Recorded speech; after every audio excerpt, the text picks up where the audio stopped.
हिंदू आणि उत्तर भारतीय मते मिळवण्यासाठी भाजपचं राज्यात योगी कार्ड वापरणार असल्याचं कळते। राज्यासह मुंबईमध्ये योगी आदित्यनाथ यांच्या प्रचाराचा धडाका पाहायला मिळणार आहे। पूर्व विदर्भात योगी आदित्यनाथ यांच्या 3 सभा झाल्यानंतर आता दुसऱ्या, तिसऱ्या, चौथ्या आणि 5व्या टप्प्यात सुद्धा योगी आदित्यनाथ यांच्या सभा आयोजित करण्यात आल्या आहेत। प्रत्येक टप्प्यात योगी यांच्यासह 4 ते 5 सभांचं नियोजन करण्यात आलेलं आहे। मुंबईतही योगी आदित्यनाथ यांच्या 5 सभा होणार आहेत।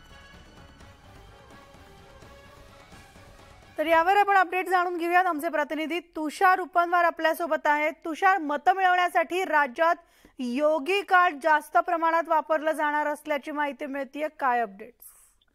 मनाली, आपण जर पाहिलं असेल तर राज्यातल्या 48 लोकसभा मतदारसंघांमध्ये प्रत्येक मतदारसंघांमध्ये उत्तर भारतीय मतं ही मोठ्या प्रमाणात आहेत आणि उत्तर भारतीय मतं ही निर्णायक देखील आहेत। त्यामुळे उत्तर भारतीय मतं वळवण्यासाठी योगी कार्ड हे आपल्याला भाजपाकडून वापरलं जात असल्याचं पाहायला मिळतंय।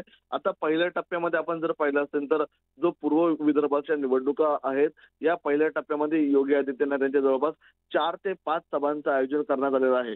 उर्वरित जे 4 टप्पे उरलेले आहेत, या उर्वरित 4 टप्प्यांमध्ये देखील आपल्याला 4 ते 5 सभांचं नियोजन करण्यात येणार आहे। त्याचप्रमाणे मुंबईच्या शेवटच्या टप्प्यामध्ये आपल्याला योगी आदित्यनाथ यांच्या सर्वाधिक सभा देखील होताना पाहायला मिळतील। किंबहुना आपल्याला मुंबई बहुल भागामध्ये योगी आदित्यनाथ यांचा रोड शो देखील या ठिकाणी भाजपकडून आयोजन करण्याचे या ठिकाणी नियोजन सुरू आहे। त्यामुळे रोड शो देखील होताना पाहायला मिळणार आहेत।